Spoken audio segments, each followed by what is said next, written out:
이어서 신라 음악을 말씀드리겠습니다.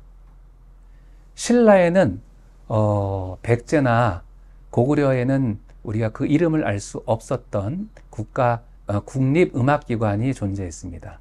그래서 진덕악 5년 651년인데요. 음성서에 관직을 두었다는 기록이 있습니다. 그러니까 그 기록으로만 따져보면 사실은 진덕악 5년 이전에도 아마 신라에서 국가적인 그런 음악기관이 존재했다는 것을 알 수가 있을 텐데요.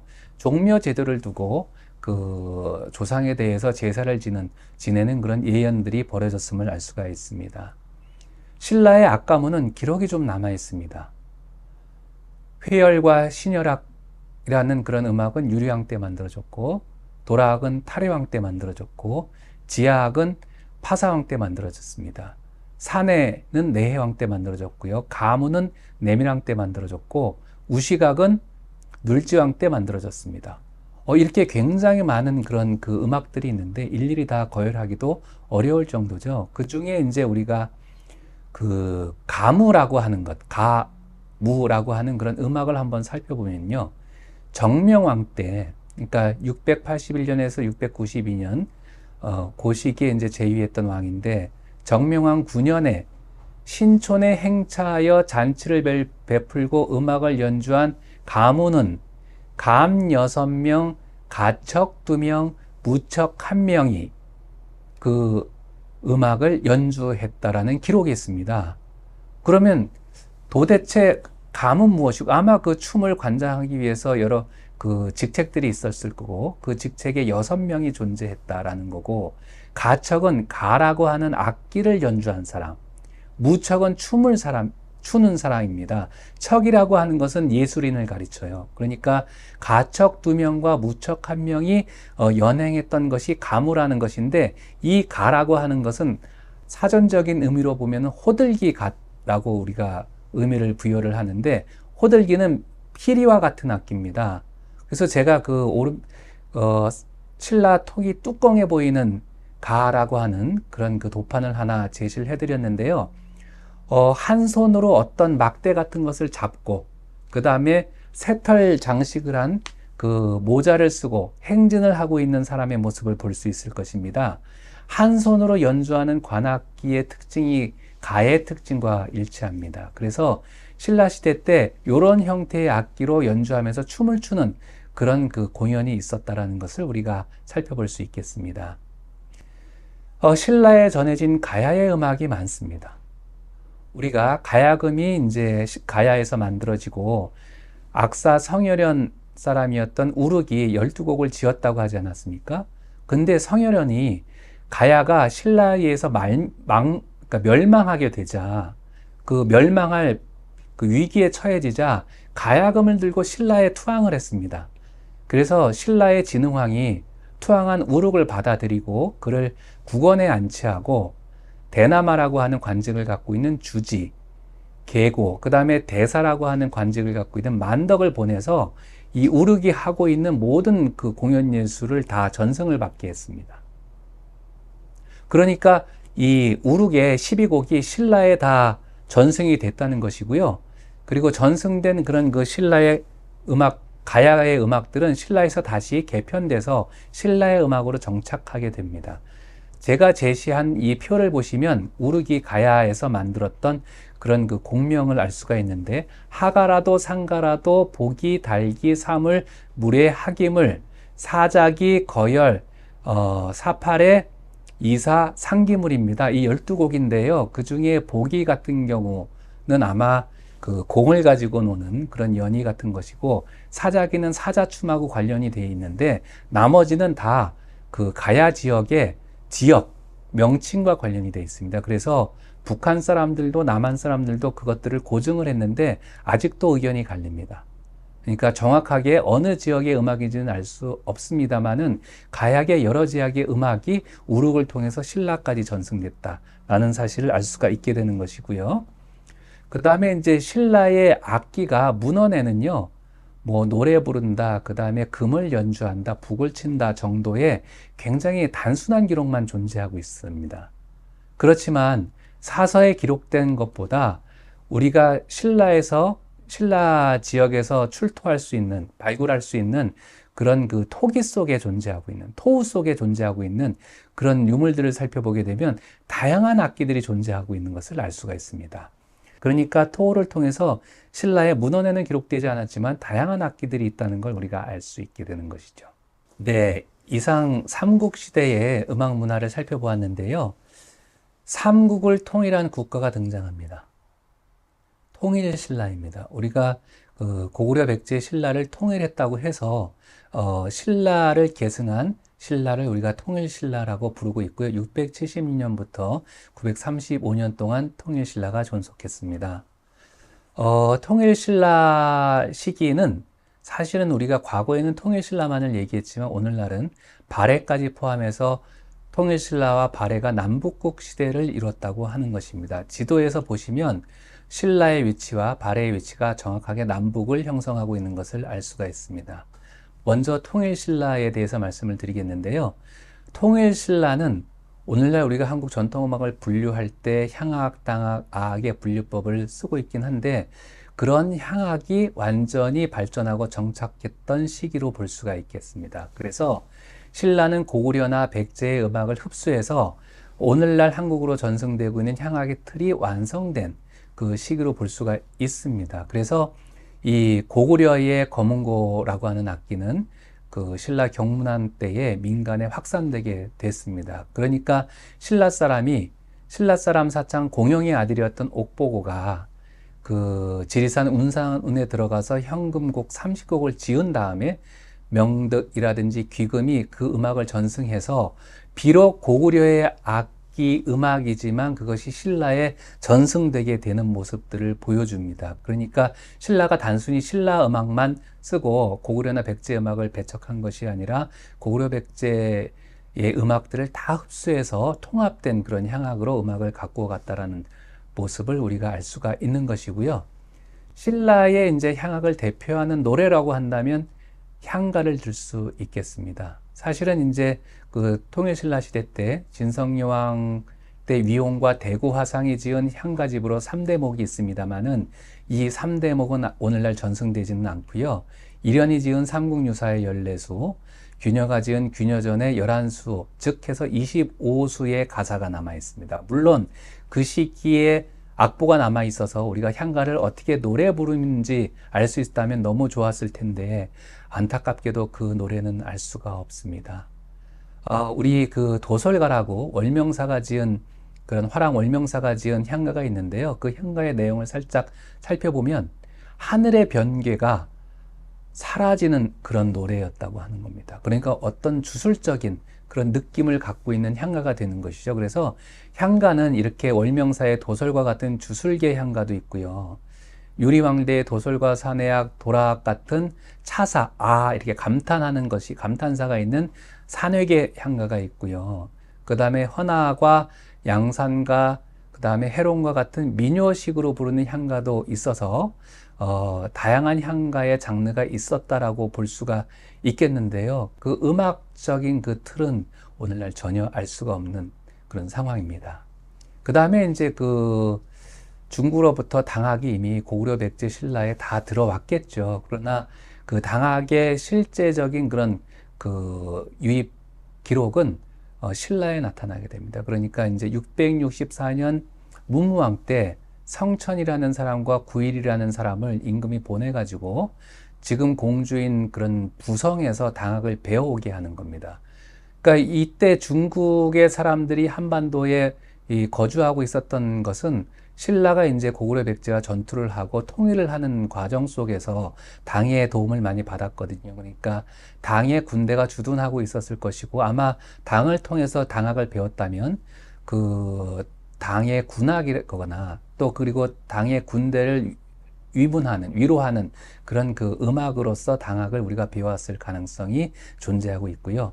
그리고 그 증거를 우리가 어떻게 알 수 있냐 하면 그 삼국사기에 나타나 있는 여러 악기의 그 음조직, 여러 악기의 악조가 중국에서 사용되는 당소각 28조라는 악조에 등장하는 명칭과 중복되는 것이 있습니다. 그러니까 이 통일신라 시기에 중국에서 건너온 다양한 악조가 이 한반도에서 연주되고 있었다라는 것을 알 수가 있습니다. 그리고 통일신라 때에 그 서역악이, 이전에 뭐 고구려에도 서역악이 들어왔고 백제도 영향을 줬겠지만 이 신라에도 서역악의 영향을 느낄 수 있는 그런 기록들이 존재하고 있는데, 대단한 문장으로 이름을 날리고 있는 최치원의 향악자병 오수라는 시를 보게 되면 그 서역의 영향을 아주 깊이 느낄 수 있게 됩니다.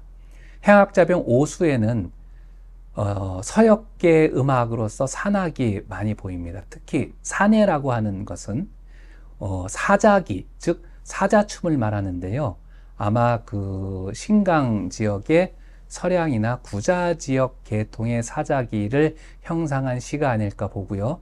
속독이라고 하는 것은 남면, 푸른 가면을 쓴 그 특별한 인간이 북잔당에 맞추어 쓰는 그런 그 춤이라고 볼 수가 있고, 아마 소그디아나라고 하는 중앙아시아 지역, 소그디아나가 아마 속독과 발음이 비슷하지 않습니까? 그러니까 그 지역의 그 공연예술 문화가 온 것으로 보고요.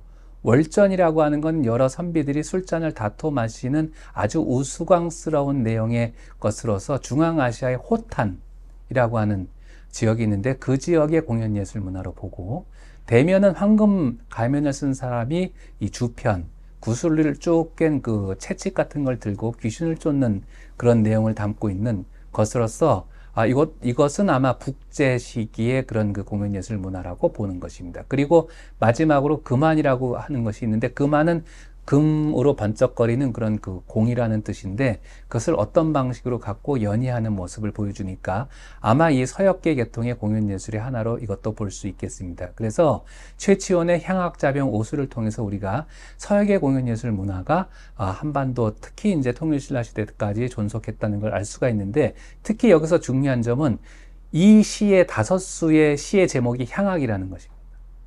향악은 자생한 본토의 그런 그 음악을 뜻하는 것인데도 불구하고 서역에서 건너온 그런 공연예술 문화가 이 통일신라 시대에 정착해서 향악으로 불리고 있었다라는 증거를 말해주는 것이죠.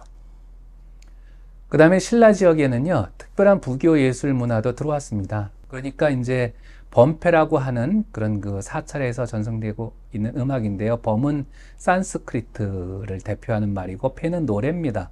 그러니까 사찰의 불교 음악을 우리가 범패라고 하는데, 830년에 당에서 돌아온 진감선사가 이 범패를 그 전승했다라는 말이 있습니다. 그리고 이제 우리가 그 태화 17년이죠. 그때 당에서 귀국한 일본승 자각대사가 쓴 입당구법 순례 행기라고 하는 기록이 있는데, 그 기록을 살펴봤더니 중국 산동 지역에 적산원이라는 절이 있는데, 그 절에서 강경의식, 경을 읽는 의식하고, 그 다음에 이제 일일 강의식, 그날에 이제 강의를 하는 의식, 그 다음에 송경, 또 경을 읽는 의식 같은 그런 불교 의식에서 신라풍, 신라의 품격을 갖고 있는 범패, 당풍, 당의 품격을 갖고 있는 품격의 음악, 그 다음에 당나라 이전의 옛날 품격을 갖고 있는 그 중국의 범패, 이런 그 3가지 범패가 있었다는 것을 기록으로 남겼습니다. 그러니까 우리가 그거에 따라서 본다면 진감선사가 중국으로부터 갖고 왔던 당의 범패는 옛 고풍이 아닌 새로운 신풍의 범패라고 할 수 있게 되는 것입니다. 그리고 이 통일신라 시대 때는 다양한 악기가 사용이 됐습니다만은 삼연삼죽으로서 그 통일신라의 악기를 대표합니다. 삼중은 검은고, 가야금, 비파. 오늘날 비파는 좀 적게 씁니다만은 검은고, 이 울림통 위에 궤를 박아가지고 그 궤의 위치에 따라서 음의 높낮이를 조절하는 검은고라는 악기. 그 다음에 가야금, 현마다 높이를 다르게 조율을 해서 여러 음을 내는 가야금. 그렇게 2개가 정말 대표적인 현악기고요. 삼죽은 대금, 중금, 소금입니다. 이 금이라고 하는 것이 대나무를 뜻해요. 그래서 큰 길이의 대나무 관악기, 그거보다 적은 길이의 대나무 관악기, 그거보다 적은 적은 대나무 관악기, 이래서 여러 개의 길이를 갖고 있는 관악기가 존재했다는 것을 알 수가 있습니다. 지금 보시는 그 사진은 일본 정창원에 지금 보유하고 있는, 일본 정창원이 소장하고 있는 신라금입니다. 이게 이제 제가 말씀드렸던 가야금인데, 왜 이 악기를 신라금이라고 하냐면, 일본은 이런 악기를 신라에서 갖고 왔거든요. 그러니까 유래된 그 국가의 이름을 붙여서 신라의 현악기다라고 하는 뜻으로 신라금이라고 부르고 있는 악기인데, 남아 있습니다, 이 악기가. 그 악기를 크게 확대해서 지금 악기 위판을 제시를 했는데, 그 제시된 악기에 보면 금분으로 아주 다양한 문양을 장식한 걸 알 수가 있습니다. 그러니까 신라의 그런 그 음악 문화에서도 악기 장식이 굉장히 화려했고, 악기 장식이 화려하고 그렇다면 그들의 궁정 문화도 대단하고 화려했다라는 것을 우리가 미루어 짐작할 수 있습니다. 이런 통일신라와 더불어서 발해라고 하는 나라가 남북국을 이루게 되는 것입니다. 발해는 고구려 유민들과 그 주변의 민족들, 특히 말갈족 같은 민족들이 함께 구성한 국가가 됩니다. 이 국가는 고구려 유민들이 지배 계층을 이루었기 때문에 고구려의 특색과 그 다음에 또 말갈족의 소수민족들의 특색, 그리고 당 문화를 받아들여서 여러 가지 문화가 결합된 그런 복합적인 공연예술 문화를 갖고 있다라고 우리가 생각할 수 있습니다. 이 발에도 궁중음악 기관이 있었는데 그 기관 이름이 태상시입니다. 그리고 그 태상시는 의부의 한 산하기관으로 두었기 때문에 이 의부를 두었다는 것 자체가 중국의 당의 그런 예약 제도를 받아들였다는 뜻이거든요. 그러니까 이 당의 문화도 발해에 들어왔을 가능성을 우리가 알 수 있는 거고요. 이 발해도 일본 궁중에 발해 음악을 아주 적극적으로 보냈고, 중국의 송나라나 금나라에도 궁중과 교방에서 그 발해악을 연주했을 만큼 음악적인 영향력이 대단했다고 알 수가 있습니다. 발해 음악의 해외 교류에 있어서 우리가 주목할 기록이 하나 있는데요. 740년에 일본 궁중에 발해사시 기진몽을 보내가지고 발해 음악을 연주했다라는 기록이 있습니다. 그러니까 일본 왕이 발해악을 연주했던 기종몽에게 선물을 하사한 기록이 일본 기록에 남아 있습니다. 그리고 749년에 당악, 오악과 같이 일본 궁중에서 발해악이 배설됐다는 기록도 있고요. 송나라, 금나라 때 발해교방이라고 하는 것이 설치가 돼가지고 발해금이라고 하는 악기가 연주되기도 했습니다. 발해금 굉장히 독특하죠? 발해를 대표하는 악기입니다. 그런데 이제 과거에는 발해금이 어떻게 생긴 악기인지 몰랐습니다. 그래서 많은 사람들이 고구려를 대표하는 검은고가 발해금이 아닐까라고 추정하기도 했는데, 사실 옛날 문헌들을 살펴보고 고증을 해본 결과 이 발해금이라고 하는 악기는 세 개의 현을 갖고 있는 사면일 가능성이 굉장히 높습니다.